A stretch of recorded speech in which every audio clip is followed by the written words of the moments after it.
हामिद मीर साहब, एक तो चेयरमैन सेनेट के हवाले से अभी हमारे साथ खालिद मकबूल सिद्दीकी साहब मौजूद थे। आपने जो इशारा दिया अगर क्विकली बताएं, क्या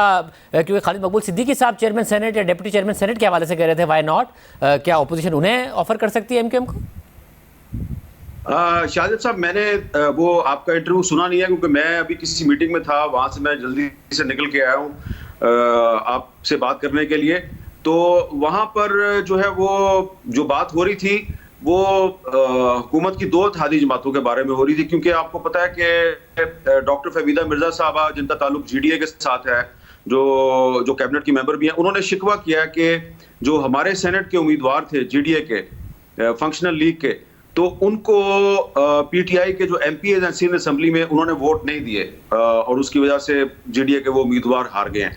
तो वो भी खुश नहीं है। और इसके अलावा जो है एमक्यूएम जो है वो उसके अंदर ये बात हो रही है कि हमें जो है वो जो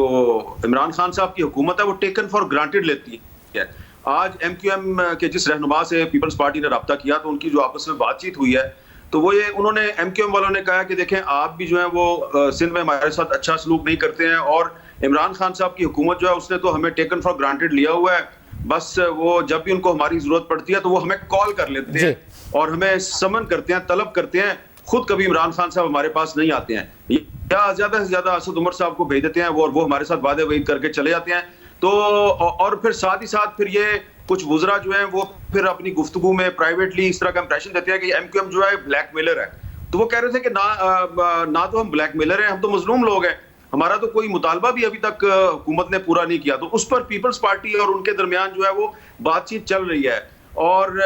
उसमें एक पीपल अनफॉर्चुनेटली मुझे उसका नहीं पता।